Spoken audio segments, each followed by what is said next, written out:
cosas. ¿Por qué afecta el farmacología? Porque no contiene ácido betaneferol.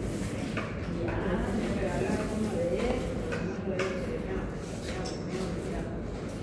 Se llaman AINE porque son no esteroideos. ¿Qué significa que sean no esteroideos? Que no tiene ciclopentano peridofenatreno. Que no tiene aciclopentano peridofenatreno. ¿Qué es ciclopentano peridofenatreno? La estructura química de las esteroides o de la hormona. Entonces, ¿qué efectos adversos importantes van a tener los esteroideos?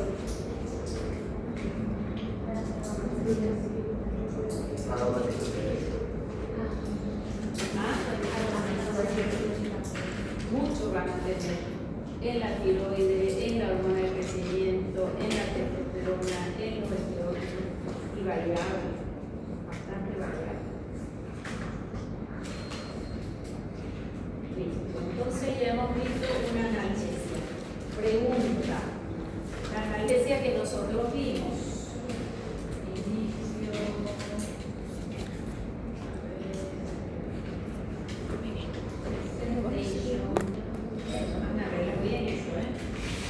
Ya. Hasta ahí entonces ya tenemos nuestra analgesia. Si yo les pregunto, ¿todo lo que estudiamos en AINE es para dolor central o periférico? Periférico. Ok, o sea que no dan sueño, no dan. Es aquello lo que está con mucho sol, ¿no? No dan sueño, no tienen todos los efectos adversos de los opioides.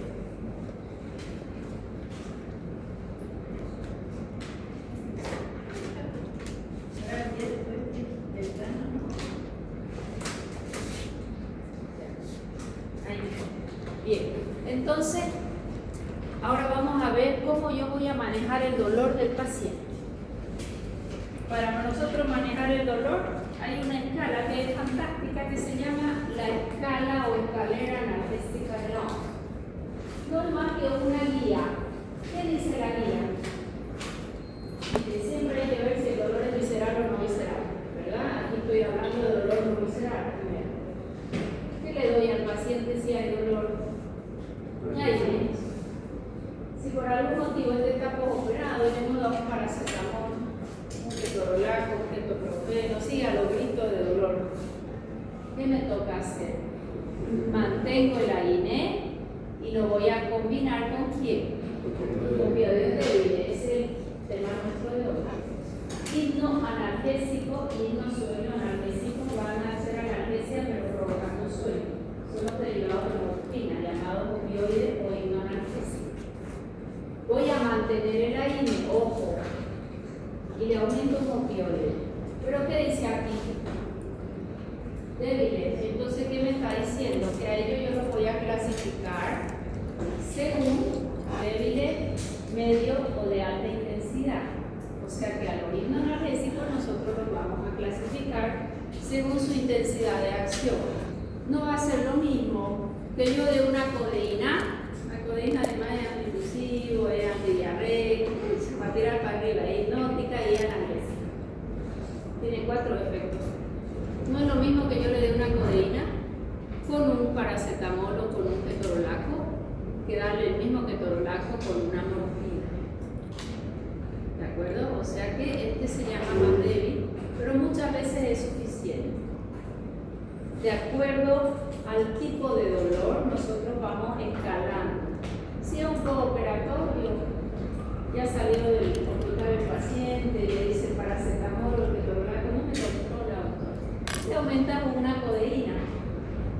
Pero si tu paciente salió de una cirugía, un cáncer agresivo, probablemente directo vamos a disparar. O sea que todo depende del tipo de dolor, del tipo de cirugía, de la condición del paciente. No mejoró el paciente, sigue con dolor. ¿Qué voy a hacer? Mantengo el AINE, ya no coloco el débil y me voy directamente a uno potente. ¿Por qué? Ya vamos a ver que estos hipnoanalgésicos son especiales. Ellos el mecanismo de acción son agonistas de receptores opioides puestos. Nunca el fármaco va a crear una función. Él tiene que usar mis receptores. receptores. ¿Y nosotros qué tenemos para tolerar el dolor? Por ejemplo, una mujer nunca se muere por dolor de parto, se muere por hemorragia, se muere por un sangrado, pero nunca por dolor de parto. ¿Por qué? ¿Qué libera? ¿Oxitocina? Endorfina. Endorfina tiene la estructura de los opioides, o sea que todos nosotros tenemos nuestra propia endorfina. Ibas en el auto, tuviste un accidente, se dio vuelta el bus, vos ibas con tu hermano y los dos estaban muy golpeados, tu hermano menor siempre uno tiende a proteger al más chico, ¿no? Y lo has sacado como sea del auto que se había dado vuelta y ya viene la ambulancia y se lo lleva. Y vos no entendés cómo pudiste hacer eso, si estabas quebrado, estabas muy golpeado, porque después te hicieron los estudios y estabas bien traumatizado y no te dolía nada. Pudiste hacerlo ese momento. A veces los padres, ¿no? Hacen cosas heroicas y cuando llegan al hospital los padres mueren y los padres los salvaron. Y nadie se quejó de dolor. ¿Por qué? Porque en esos momentos de crisis liberamos endorfinas. Endorfinas y encefalinas son derivados de morfina que tenemos dentro. Son nuestros. Situaciones de estrés severo. Está el boxeador peleando y recibe y sigue parado, capaz de ganar la pelea. Pregúntenle a su esposa a la noche cómo va a pasar la noche y cómo está al día siguiente, a los 2 días y a los 3. Ese rato, con todo el ritmo y la adrenalina, no le duele nada. Él está liberando encefalinas y endorfinas y resiste. Cuando lo patean al pobre Messi, que no ve más de la final, lo mismo. ¿Sí? Mientras haya ese estrés, lo libera. Pero lo más claro es un parto. ¿Qué se libera durante el parto? Imagínense ustedes la contractura que hay en el parto cuando hay esa dilatación. Y la mujer no se muere de dolor de parto porque liberó encefalina y endorfina. Está clarísimo. ¿Y ellos qué receptores van a ocupar? Se llaman mu, kappa y delta. Entonces, si ustedes me preguntan, ¿y qué mecanismo van a tener estos hipnoanalgésicos agonistas? ¿Qué es un agonista? Que hace lo mismo, ¿verdad? Ocupa el mismo receptor. Agonista, mu, kappa y delta. ¿De quién eran esos receptores? De las encefalinas y endorfinas. ¿Está bien? Ok, ¿y qué va a pasar si ocupan los receptores mu, kappa y delta? Se activa una proteína G y la proteína G bloquea ingreso de calcio, y al bloquear el ingreso de calcio disminuyen neurotransmisores excitatorios como el glutamato y que se llama la sustancia T, como glutamato y sustancia T. Entonces, si yo les pregunto qué mecanismo de acción tienen los hipnoanalgésicos, ¿cuál es la respuesta? Agonista de receptores mu, kappa y delta. Todo lo que es receptores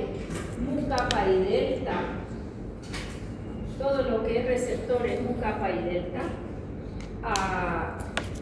estos fármacos bloquean más uno o otro. ¿Ya? El receptor mu está relacionado con analgesia, control del dolor, frena la liberación de glutamato y de sustancia P de forma indirecta por la proteína G, ese es su mecanismo. Son hipnóticos, dan sueño y provocan analgesia.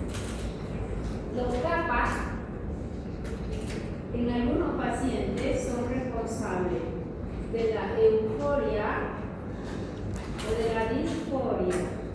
¿Ven qué es eso? El paciente que recibe morfina siente cierto grado de euforia y de bienestar, mas no todos. A algunos pacientes les hace disforia, se sienten muy mal. Disforia es lo contrario de euforia. Depende de qué, de cada individuo.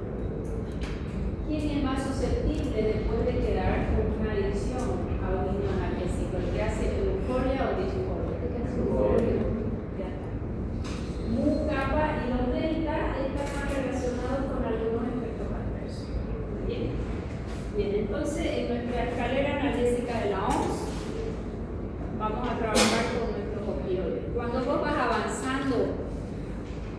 Esto se mantiene. Y acá va a haber algo importante. Muchas veces lo hemos visto en los hospitales. Hay un tipo de himno analgésico que se llama pentazocina. Fantástico, Sosegón, es un nombre comercial. Mucho tiempo llegó de contrabando, ya lo tenemos. Y él es casi tan potente como una morfina, pero es más fácil de conseguir con una receta archivada. En cambio, la morfina es solo valorada. Entonces se le empieza a usar. Si tu paciente ya está con AINE, hizo una pentazocina, no se controla el dolor todavía. ¿Qué pasa si le pones morfina? Desaparece toda la analgesia. ¿Qué se llama eso? Es algún tipo de fármaco que son agonistas cuando están solos. Viene otro fármaco a usarle su receptor y actúa como antagonista, son de acción mixta. Son muy pocos, pero eso sucede en los himnos analgésicos. No con todos. La naproxena, la pentazocina lo hace. Gracias a eso que se dice de protocolo, lo van a escuchar en todos los hospitales. Si va a usar un himno analgésico, no lo combinen con nadie del mismo grupo. No me sirve un tramadol con una morfina, una codeína más una morfina. No con todo ocurre este efecto opuesto. ¿Ya? Acción mixta se llama. Agonista solo, antagonista cuando le ocupa su propio receptor. Bien, ahora vamos a entrar un poquito a la diferencia entre AINES y opioides para entrar de lleno a opioides. Este cuadro es extremadamente importante. ¿Por qué? ¿Para qué tipo de dolor me va a controlar un AINE? ¿Dolor? ¿Quién recuerda cuál de los AINES tenía un efecto central? Un efecto central se comportaba un poquito como himno analgésico, pero era analgésico, pero no hipnótico. Ketoprofeno tenía un mecanismo extra, ¿se acuerdan? Que sobre los receptores NMDA, ¿cierto? Era el único. Opioides, la analgesia es central. Pregunta: ¿para qué tipo de dolor yo voy a usar un AINE? Dolor no visceral. Artralgia, mialgia, cefalea, dolor operatorio, pero no un cólico intestinal. ¿Cuál sí puedo usar en un cólico intestinal biliar o renal? La dipirona. ¿Por qué? Porque liberaba óxido nítrico y era relajante del músculo liso. ¿Más quién es mejor para un cólico visceral? Antagonista mucarínico, como cuál. ¿Y cómo se lo debe colocar en lo venoso? Lento y diluido. Sí, ya. Dolor no visceral. ¿Y acá qué dice? Ya. Ahí debería decir cualquier tipo de dolor. Visceral, no visceral, el que ustedes quieran. El himno analgésico se usa en cualquier tipo de dolor, excepto no tiene actividad en dolor del miembro fantasma. ¿Qué es dolor del miembro fantasma? Tocar la pierna y duele la pierna. ¿Por qué? Eso es a nivel de la columna, por donde salen los ganglios para inervar la pierna. Está bien. Ahí lo que se hace son antidepresivos y bloqueadores de canales al sodio, amitriptilina, imipramina, pregabalina, gabapentina y aromasa. Otro efecto, los AINES son pues antiinflamatorios, uno más que otro, antitérmicos, no todos, antiagregantes, mientras que los opioides no tienen nada de antiinflamatorio, nada de antitérmico ni antiagregante, pero sí dan sueño, generan dependencia e intolerancia. Gran problema. ¿Por qué gran problema?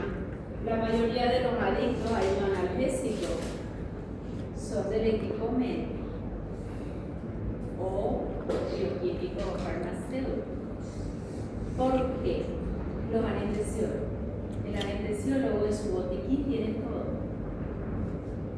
A veces va a un hospital y capaz no hay lo que él necesita, y si tu paciente hace una parada o necesita una ácido paralítico y lo tiene que poner.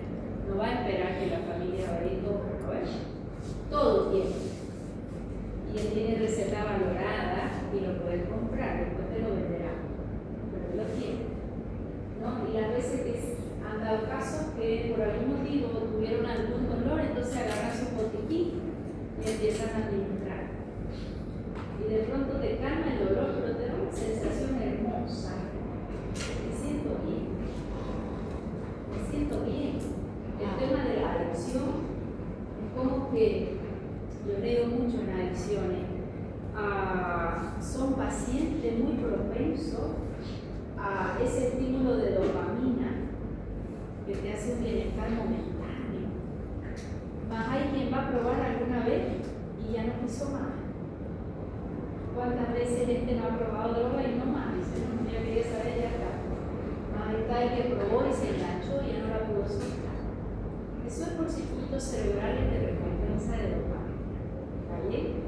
Si por cualquier motivo te tocó, tú has colocado un analgésico y sientes esa sensación de euforia, es muy probable que te vayas luego a autoadministrar.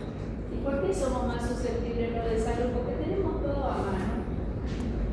Cuando yo trabajaba en Caja Nacional, tuve una licenciada que hizo una histerectomía. Entonces, muy dolorida, se puso morfina. Y desde ahí para adelante ya se desaparecían las ampollas de morfina. Porque dentro del hospital te va a buscar la habilidad para conseguir el reloj. O sea, no es muy difícil, porque trabajas ahí, puede que confían las cosas. Descargas una, se usó y ya está. Y terminó con esa adicción y muchos de los profesionales de la salud igual. ¿Por qué quedó ella así? Ella había entrado a su cirugía sola, deprimida, y esto le causaba bienestar. Entonces, ¿qué hace? Autoadministración. Entonces, ¿cuál es el riesgo de un hipnoanalgésico? Esa dependencia. ¿Por qué? No en todos, pero en la mayoría hace euforia y sensación de bienestar, por lo tanto es adictogénico. ¿Se entendió? Bien. Diferente a yo me puedo tomar mi diclofenaco todos los días, voy a ser adicta si es que calma el dolor y yo vivo con dolor y si no lo tomo me duele, pero no es una adicción tipo morfina. ¿Está bien? Produce sueño, no en todos. La dependencia, se habló mucho de dependencia física, psíquica, acá hay una dependencia emocional alta, física y psíquica, que las dos hoy en día ya se unen en una sola. ¿Y qué es tolerancia? El logramiento de la célula al fármaco. Entonces, ¿qué necesitamos? Más dosis. Cada vez más dosis porque los receptores se volvieron silenciosos y si yo doy más dosis voy a reclutar mayor número de... ¿Y qué problema creen ustedes que puede haber con morfina si yo cada vez tengo que poner más dosis? Sobredosis. Ella hace depresión respiratoria. Fíjense ustedes que la mayoría de los artistas que a veces han escuchado murió de sobredosis por paro respiratorio, más que cardíaco, es depresión respiratoria. Entonces, es como que el cirujano con mucha frecuencia le va a dejar al paciente una buena analgesia postoperatoria, pero no quiere morfina. Porque por el riesgo de depresión respiratoria, el que se va a operar sabe que le va a doler otro día y no se aguanta, le hiciste al cirujano y te deja ahí nomás. Muchas veces si hay un buen anestesiólogo le acompaña con un catéter, con la dosis. En otros países, un paciente, por ejemplo, con un CA, tiene una analgesia controlada por el mismo. ¿Qué significa? Le duele, aprieta y le cae su dosis. A los 15 minutos aprieta y no cae la dosis. O sea que está diseñado cada 4 horas o cada 6 horas según la dosis.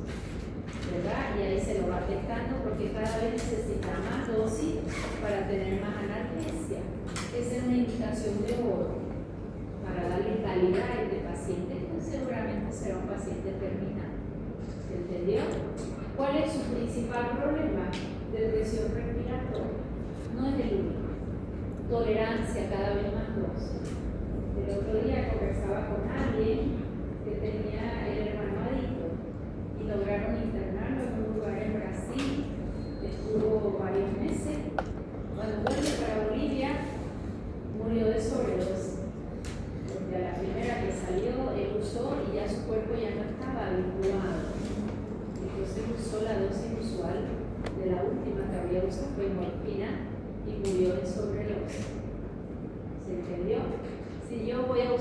morfina porque tengo una enfermedad terminal, mi dosis me la van a ir aumentando y ya no me hace tanta depresión respiratoria, se crea tolerancia. Pero si de pronto me dan una dosis muy alta, sí, o una dosis inicial. ¿Se entendió? Bien, vamos. Eficacia moderada y esta, nada, más dosis, más efecto. ¿Los harines tienen dosis techo o no? Sí. ¿Qué era dosis techo? Que otra dosis que aunque el ketorolaco se lo dé a 200 ya no le va a hacer nada. ¿Cuánto era la dosis techo del ketorolaco? No pregunte, profesora. Eran otros alumnos.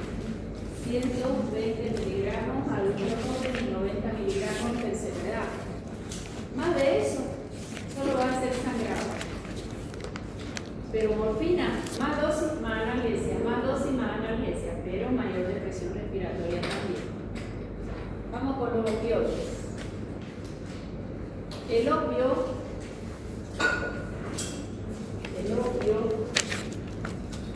bueno, ya saben la historia del opio, esto me encanta, siempre lo leo.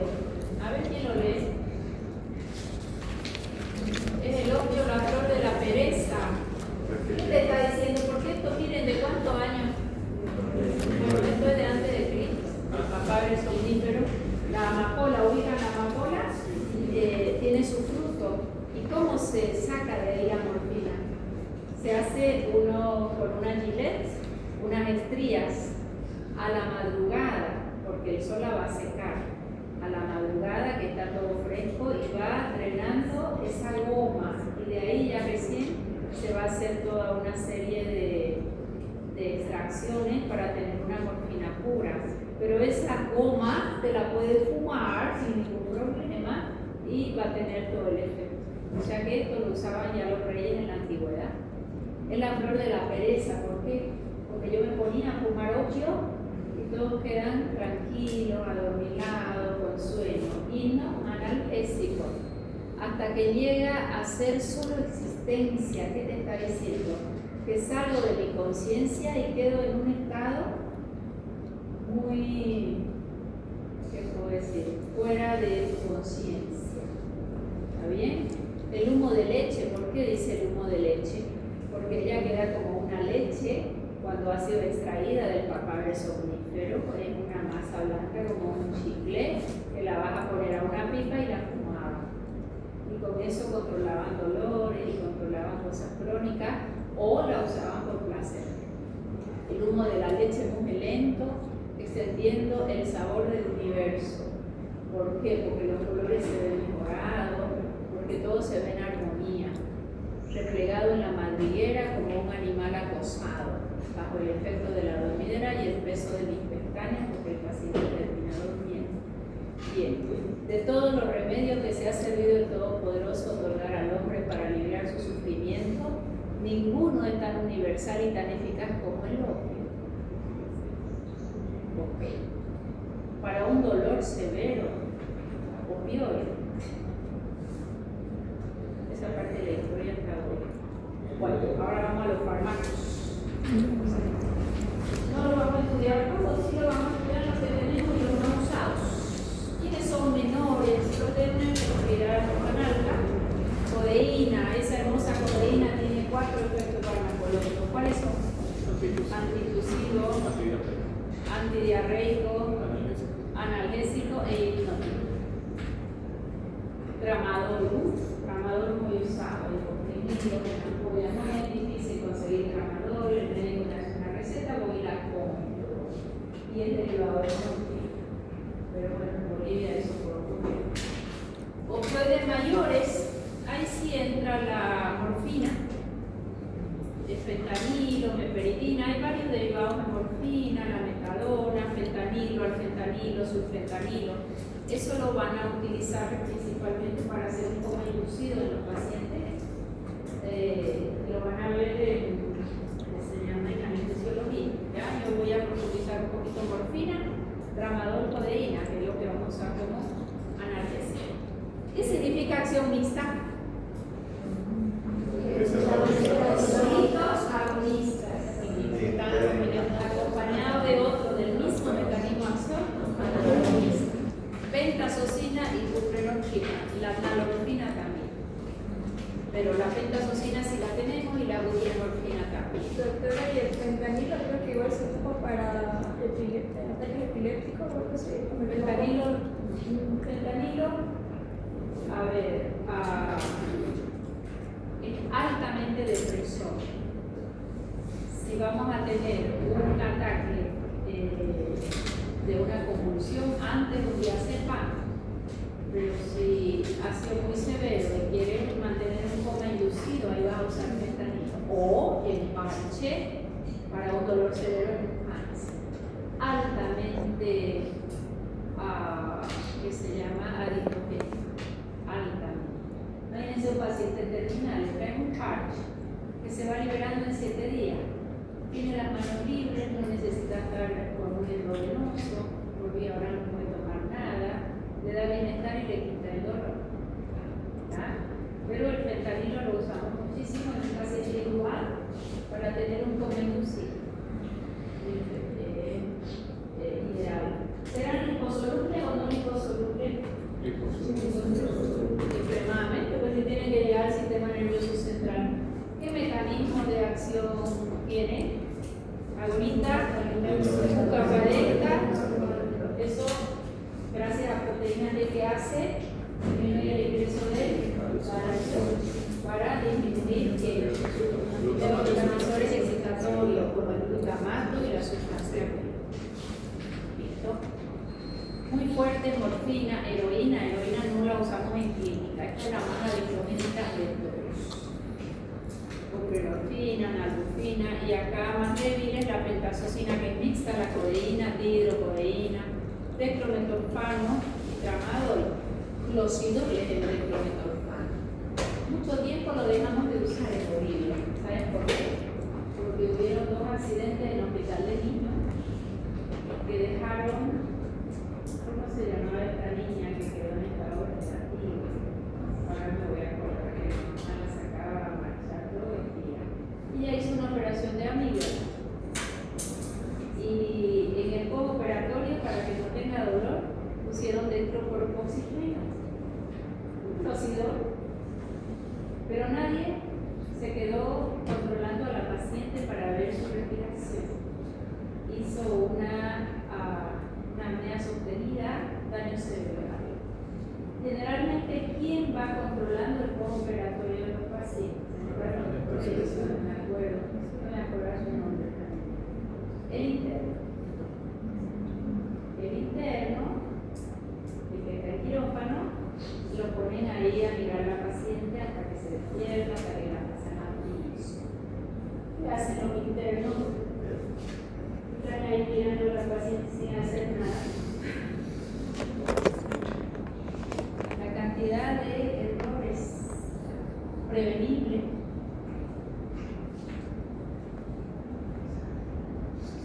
¿se entendió? Háganme caso, hay una adicción muy fuerte al celular, como que no puedo. Estoy aburrida, estoy en mi turno, 24 horas, 48 horas, y eso me distrae la vida. También te distrae, mira, por el pasillo, ¿ya? Aunque sea lo más aburrido del mundo, lo estás mirando, contrólale frecuencia respiratoria, su frecuencia urinaria, sus signos vitales, lo menos que puedes hacer. Ahí aparentemente la dosis no fue alta, pero los umbrales de cada paciente son diferentes. Y cuando han hecho anestesia, ¿será que todos tenemos la misma biodisponibilidad? Y si son sustancias altamente liposolubles, ¿de dónde se guarda el hígado adiposo? Y ahí se sigue liberando. ¿A quién lo duermo más rápido? Con un diazepam, por ejemplo, un paciente con sobrepeso o un paciente magro. ¿Por qué? Porque tengo que saturar los depósitos grasos, se guarda y de ahí se va liberando. ¿Y quién se despierta más rápido, el gordo o el flaco? El flaquito, porque no tenía depósito. ¿Se entendió? Y todos tenemos las mismas enzimas trabajando ahorita para biotransformar a nuestro paciente, a nuestro fármaco. Cada uno tiene su variante genética. ¿Se entendió? Bueno, sigamos. Tramadol muy usado. Están los agonistas puros. ¿Qué es agonista puro? Es agonista siempre, tiene actividad intensa.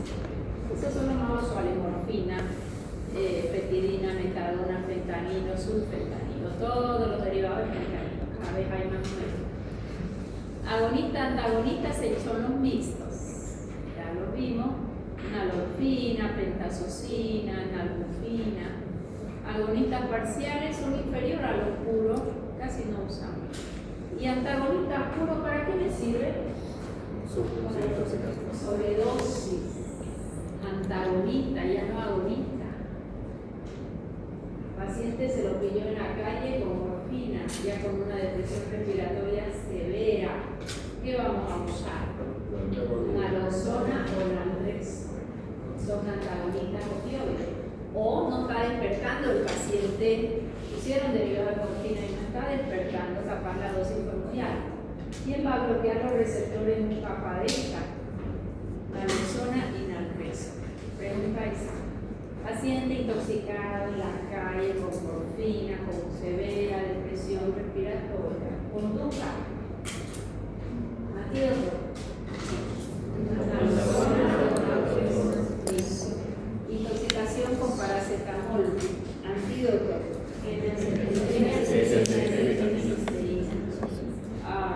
Intoxicado con neostigmina. Antídoto.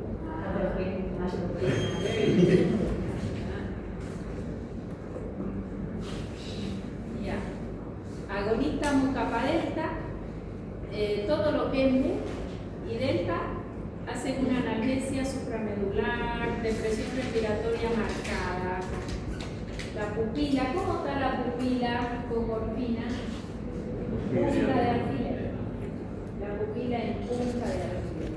Siempre que hay un intoxicado miramos la pupila y hay listas de narcóticos o de fármacos que hacen la punta en alfiler o que hacen una midriasis. Miren esto, motilidad gastrointestinal, hacen estreñimiento. Por eso es que la codeína se usa como antidiarreico. Cuando yo digo antidiarreico, ya vamos a avanzar. Quiero dejar quietito el intestino. No significa que esta conducta es espectacular si yo tengo diarrea. Ya lo vamos a avanzar. Si yo tengo diarrea, y generalmente no la tengo la diarrea, ¿cuál es la causa? Algo que comí y se fermentó, una transgresión alimentaria, o hay una bacteria, o hay un virus, o me comí algo laxativo. ¿Qué es la diarrea? Mecanismo de defensa de mi cuerpo para sacar todo. ¿La debo cortar? Ni en esta vida ni en la otra.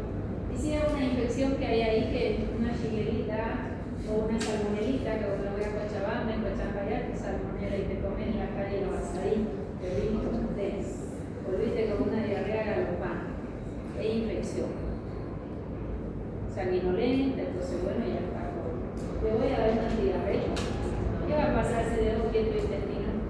La bacteria se multiplica. ¿Qué va a pasar si fue transgresión alimentaria y todo se fermentó? La fermentación va a aumentar. Las heces son hediondas a morir. Siempre que las heces son hediondas, es algo que has comido y va a ir lavando. Cuando no tiene olor, preocupante que es infección. Generalmente hay que hacer la hora. ¿Se entendió? ¿Y a qué paciente le quiere quitar la diarrea? Cortamos. Paciente que tiene una colostomía, le han sacado gran parte del intestino, tiene su bolsita y se llena la bolsita en 30 minutos. Tiene que hacerlo lento, el intestino para que absorba. Ahí está bien indicada, derivado de morfina. Se usa o la loperamida o la codeína. O un síndrome de intestino irritable para salir del apuro. Porque si yo digo sí, síndrome de intestino irritable, ¿a qué me refiere? Este se irrita, se estresa y me lo estresa el intestino y lo manda por el baño. Con episodios alternados de diarrea y estreñimiento. ¿Qué tengo que tratar? ¿El intestino o a esta cabecita? Ansiedad, estrés, se tranquiliza y me tranquiliza el intestino. Pero está sin tratamiento, tiene que viajar, tiene un examen y sabe que se toma su loperamida. Tengo una paciente ansiosa que corre. Ahorita hace 41 años con el novio de ir a Buenos Aires a correr la maratón. Y toda su preocupación situación es ansiosa. Es que en media maratón se le afloja el estómago y ella tiene que ganar. El paciente ha ido trabajando porque era un colon irritable y ya le he controlado bastante la ansiedad en el día. Tengo mis moduladores, ella me llegó con medicación psiquiátrica, tenía 3 o 4 antidepresivos, uno para dormir, otro para despertar. Ahora solo usa fluoxetina que ya la ha ido bajando de 20 a 10 de los 3 o 4 que tomaba, pero le he ido modulando ansiedad con una dosis muy bajita en su evidencia. Y me dice, fui a correr el domingo y corrimos muchísimo porque ya estamos cerca de la competencia. Y no fui al baño. O sea, primera vez. Y me sentí súper bien y no sé qué. ¿Cuál es la causa? ¿Cuál era la causa de su diarrea? ¿Ya? Ese es un síndrome intestino irritable. Entonces, cuando avancemos diarrea, vamos a ver qué es lo más importante: tratar una diarrea o estudiar su causa. No hay donde pelar. Necesita cortarla ya, esto va a ser bien, pero no necesariamente va a ser lo que tenga que hacer. ¿Se entendió? Entonces, si usa una morfina, ¿va a haber estreñimiento o diarrea? Estreñimiento, gran problema, estás operado, te pusieron morfina para que no te duela. ¿Puedes ir al baño? Si estás operado, y ya 1 día, 2 días, 3 días, 4 días, 5 días, y ya estás comiendo, y si no haces cacuncha no sales de la clínica. Y nadie miró que la morfina es la que le hace estreñimiento. ¿Qué tengo que hacer? Un laxante osmótico, una leche de magnesia, porque saben que va a ser estreñimiento. ¿Va a tener más sueño o va a estar más despierto? Más sueño. Ok, hipnótico, perfecto. ¿Cómo están las pupilas? Punta. En punta de alfiler. Puede haber euforia, que es cuando se ocupa mu delta, pero si ocupó K puede haber disforia. Eso depende de cada paciente y no lo sabemos. Y la dependencia física alta. ¿Se entendió? Entonces, ¿qué efectos adversos tiene la morfina? Sedante, hipnótico, ¿qué más? Estreñimiento, euforia, que es agradable muchas veces para un paciente con cáncer, es muy agradable y puede ser adictogénica, tolerancia y dependencia. Y depresión respiratoria marcada. Gran problema. Eso hace que yo lo que intentaba hacer en muchos pacientes, porque si estás de turno, este paciente está a grito de dolor, será justo que estés internado en un hospital a grito de dolor si ya está en el hospital, no está en la casa. ¿Es justo o no es justo? Entonces, ¿qué es lo que generalmente se tiene que hacer? Controlar el dolor. Y yo lo que le pedí ahí a la anestesióloga de turno que ni le comente que era una morfina. Ganaron el dolor, que te sentiste bien, en buena hora, pero a veces es hasta dependiente psicológicamente. O sea, me sentí tan bien que pide morfina y pide morfina y pide morfina y después la baja por el consejo. ¿Quedó mejor? A veces lo ideal es que el paciente no sepa. Muy diferente un paciente con un CA. Ya. Codeína para un dolor moderado, igual que la dextroproporcifeno de hidrocodeína. Morfina ya es muy potente para un dolor intenso. Más duradera que la morfina, la metadona, la morfina tiene semividad corta. Inicio de acción muy rápido, fentanilo, alfentanilo, y eso se usa para tener hasta un coma inducido.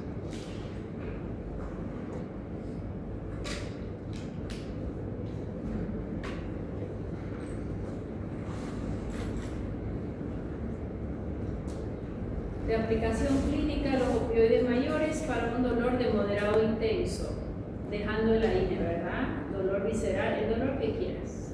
Un infarto agudo de miocardio, o la morfina fantástica, o un edema agudo del pulmón.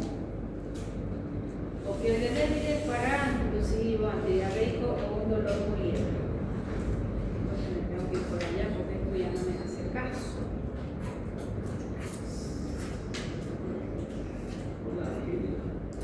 Sí, es la distancia. Vamos a poner me caí ayer y me lo ven y lo vi, pero hoy amanecí muy corto.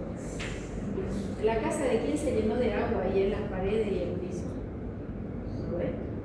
Entonces le pongo a mi vecino, tener cuidado porque todo está lleno de agua por la humedad. Acabé de escribir eso, me voy a la cocina a hacer mi mate. Y bueno, vamos a cuidar a nadie, no vamos a cuidar sobre. Vamos. Así que aquí me duele mucho. Reacciones adversas, somnolencia. Esto es importante. Los opioides estimulan el área postrema. Toda vez que voy a usar morfina tengo que adelantarme y usar una IM profiláctica. Efecto adverso importantísimo. Estimulan el área postrema y hacen vómito.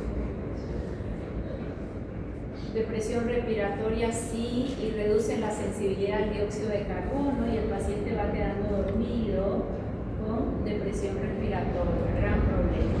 Es antitusivo, hace tolerancia y dependencia, la pupila pequeñita, baja la presión arterial y baja el gasto cardíaco. Depresores, por donde lo mire, depresor cardíaco, depresor respiratorio, depresor en intestino, hace estreñimiento, son los estimulantes en el área postrema, por eso es que hay el vómito.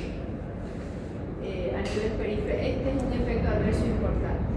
¿Dónde está el esfínter de Oddi? En el ODE. Y ahí que más te contrae. No pasa el contenido del páncreas y del hígado. Eso puede hacer contracción con un dolor severo, como que hubiera tenido un cálculo implantado y se cree que es una pseudocorelulitis.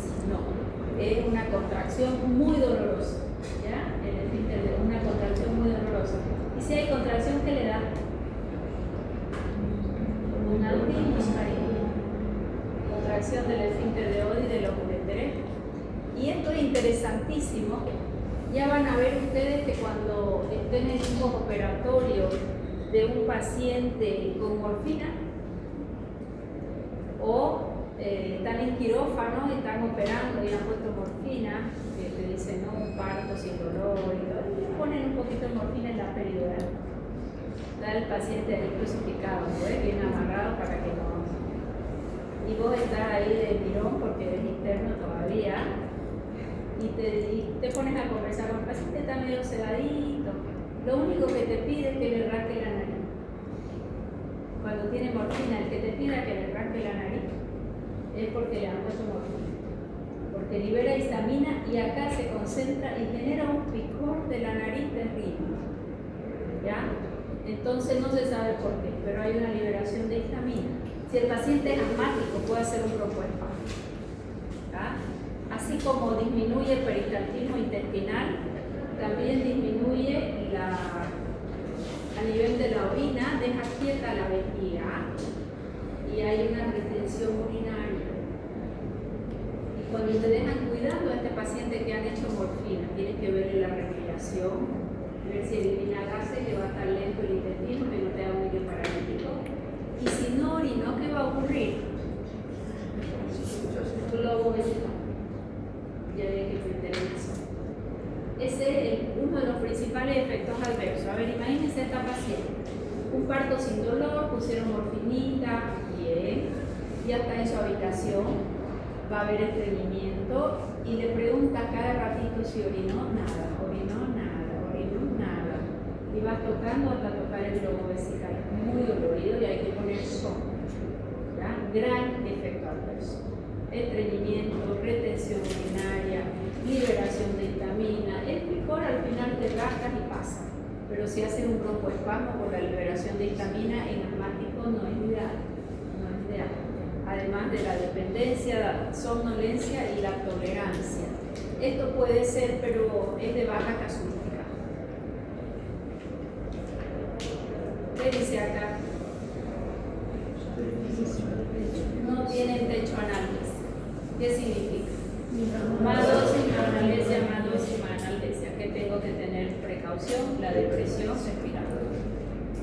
Ya, el mecanismo de acción es el mismo, el de todo. Hay otro entramador, inhibe la recaptación de noradrenalina y serotonina. Si inhibe la recaptación, se queda más tiempo ahí. ¿Qué efecto tiene el entramador? Anti. Antidepresivo. Antidepresivo. ¿Ya? Va a aumentar noradrenalina y serotonina, es el mecanismo de acción de algunos antidepresivos. Esto ya es en su utilización. Generalmente le dicen colóquele una ampolla 100 miligramos cada 6 horas o cada 8 horas. Esto es el resultado de un estudio que hicimos en el hospital, donde ¿qué se vio? Si el dolor ya se ha manifestado y dice, no, espere media hora falta, le dice la enfermera, para su ampolla, y ya está a grito de dolor el paciente, es muy difícil controlar el dolor cuando lo has desencadenado. Entonces, ¿qué es ideal? Dos cosas. Si estás recién operado hasta la hora 48, esto espectacular, infusión continua. ¿Qué significa? La dosis de todo el día, que son 3 o 4 ampollas, le pones en un suero fisiológico de 1000 y le pones a 11 gotas y va a durar 24 horas. Pero el analgésico está entrando 24 horas. ¿Qué se vio? Que no hay ese pico de dolor. En cambio acá te dice en bolo repetido, ¿no ves? Cada 6 horas, cada 8 horas. Si ya el dolor se ha manifestado, es muy difícil controlar. Entonces, la misma dosis va a usar, solo que acá necesita una bomba de infusión para que caigan 11 gotitas por minuto y poner la dosis todas juntas. Incluso que fue buenísimo, porque otra cosa es, el cirujano opera y se va, ¿quién se queda con el paciente? El de turno, el interno. No, dice, esta noche grita, pero mañana va a estar mejor. No. ¿Qué es lo ideal? Que nosotros vimos, porque hicimos el estudio comparando analgesia horario, cada 6 horas, cada 8 horas, y cuando se acuerda la enfermera que tenés que ir a buscarla, que no hay la ampolla, que señora que no compró, o infusión continua. La infusión continua ideal, un AINE para 24 horas, más un hipnoanalgésico. Los dos juntos puedes colocarlos sin ningún problema. Infusión continua, pensando que voy a prevenir que venga el dolor. Una vez está el dolor, ya es más difícil controlarlo aunque pongas la morfina. Ellos mantienen niveles plasmáticos continuos, perfusión continua. El tramador se conjuga con ácido glucurónico, fase 1, fase 2. Fase 2 y de metilación, fase 1, su semivida no es muy alta, intenso metabolismo hepático, eliminación renal. Aquí no se debe dar, aquí hay un problema. Llegaron de un accidente donde se tomaron y vienen todos alcoholizados, se pelearon, se chocaron, están politraumatizados, a grito de dolor. Le pueden poner un hipnoanalgésico. A ese sí lo deja gritando el dolor. Más de una INE no puedes. ¿Se entendió? ¿Por qué? Porque son depresores respiratorios y el alcohol ya es un depresor. Eso es importantísimo, ¿no? Intoxicación aguda por alcohol, no olvidamos. ¿Qué es un IMAO? Inhibidores de la monoaminoxidasa. ¿Y qué es la monoaminoxidasa? Una enzima que biotransforma a las aminas. ¿Ya? Los IMAO son antidepresivos que hacen que la noradrenalina quede alta. ¿Ya? Y acá está contraindicado porque van a ser sumativos los efectos. Epilepsia no controlada, abstinencia de opioides, no le vas a dar opioides. Más bien le tenés que dar si hay una intoxicación. Depresión asma bronquial porque libera histamina, depresión respiratoria. La dosis que vamos a utilizar. Tenemos vía oral y tenemos endovenoso. Y van anotando. Quiero que me busquen. Tramador, de cuánto viene para la vía oral, de cuánto viene endovenoso, y a qué dosis vamos a hacer. Tramador te lo venden fácilmente con receta de hermano, o a veces fraccionado. Su semivida es corta, debo dar cada 8 horas. Dosis máxima, esto me interesa.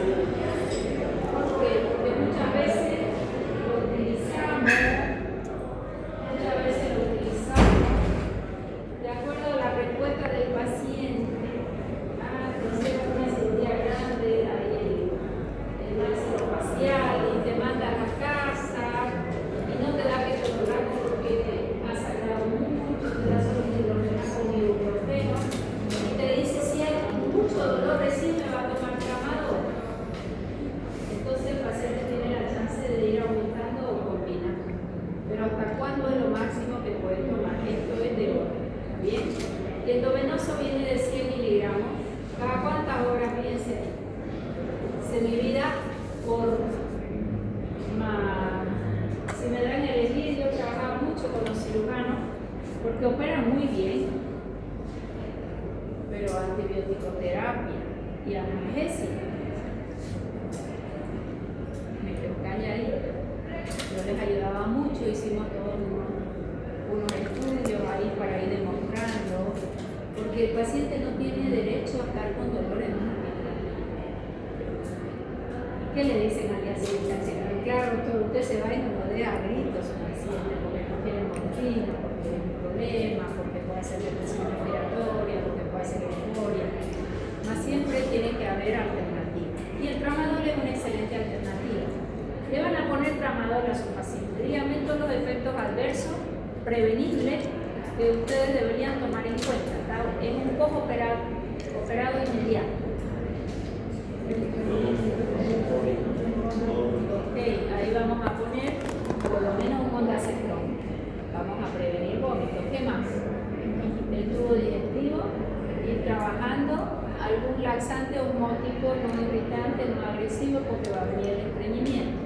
Después, función respiratoria, frecuencia cardíaca, presión arterial. Ya viene hipotenso de la cirugía porque todo lo que pusieron en una cirugía es depresor. Todo es depresor, pues si lo han hecho dormir. Entonces la presión ya es baja, más o menos analgésico bajo, va a haber vómito, va a haber estreñimiento y que no sea asmático, ¿no? Todo eso hay que controlar. Hasta 400 miligramos, lo que nosotros hacíamos era 3 ampollas le colocábamos para 24 horas hasta 4, que viene de 100 miligramos en infusión continua. Todos los libros de farmacología te dicen, no hay estudios en niños menores. ¿Y el niño menor tiene dolor? Puede haberse accidentado y tener un dolor severo, puede tener... Sí lo usamos porque lo usamos. Pero no hay ensayo clínico efectivamente, pero lo que se hace es extrapolar la dosis del adulto al niño. Generalmente se lo divide entre 50 y se le pone la dosis todos los días. Porque los niños no entran en ensayo clínico, pero pueden usar el fármaco. Adulto mayor tampoco, y son los dos grupos etarios que más usan fármaco. Acciones adversas todas las hemos visto. La constipación, diarrea muy poco frecuente. ¿Por qué puede haber? La diarrea es poquísimo frecuente, es lo mismo que pasa con los análogos del GLP-1, el Ozempic o la tirzepatida. 80% de estreñimiento, pero hay un 20% que les hace diarrea. ¿Pero qué es lo que espera el estreñimiento? Acá es igual, características genéticas. Prurito, principalmente en la punta de la nariz, insomnio, depresión, ansiedad, palpitaciones, hipotensión, cervicalgia, como todo fármaco. Lo más importante ya lo vimos. Estas interacciones son importantes. Todo esto son antidepresivos, ya lo vamos a estudiar. Son fármacos inhibidores selectivos de recaptación de serotonina. Y el tramadol aumenta también la serotonina. Si la serotonina es muy alta, puede haber un síndrome serotoninérgico con hipertensión, mal estado general. La digoxina aumenta su riesgo de toxicidad. Bueno, ¿qué características tienen estos 4? Eritromicina, ketoconazol, quinidina, que ya lo han avanzado, y ritonavir, que no han avanzado. Todos ellos son inhibidores enzimáticos. Se ganan todas las enzimas hepáticas. Esos 4 se los meten en su cabeza. Cuando yo doy cualquiera de ellos, llamo a antibiótico. Eritromicina, ketoconazol es antimicótico. La quinidina, ¿qué es? Antiarrítmico 1A, bloqueadores de canales al sodio. Ritonavir es un antiviral. Esos 4 son los más inhibidores enzimáticos. Se agarran todas las enzimas del hígado que pueden. ¿Qué va a pasar si viene un segundo fármaco?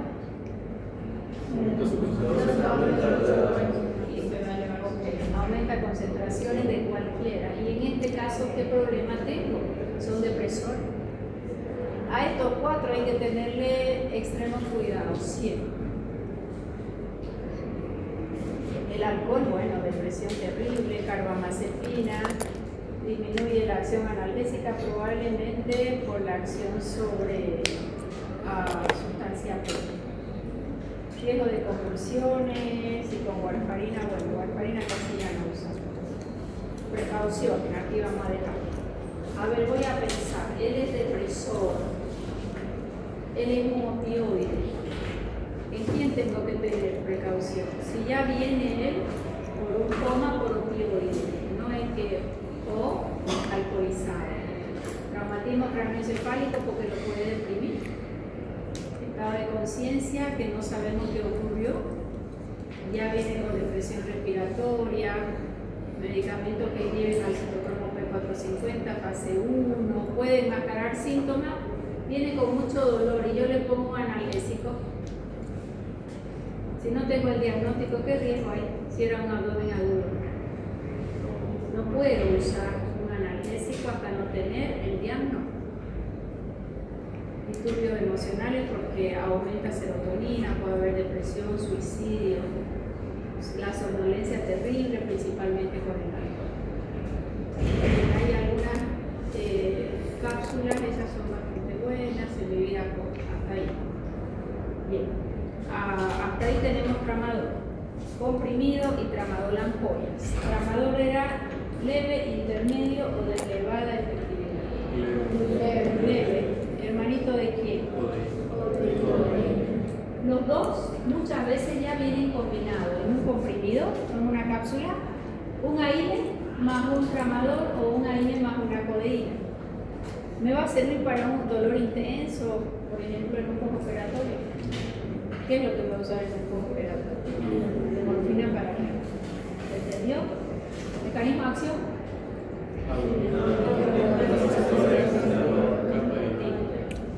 ¿Puedo usarlo combinado con AINES? Sí. Ok, se potencia el dolor periférico y el otro es central. ¿Tiene dosis techo? No. ¿Principal efecto adverso? Depresión respiratoria es el más importante. ¿Qué más?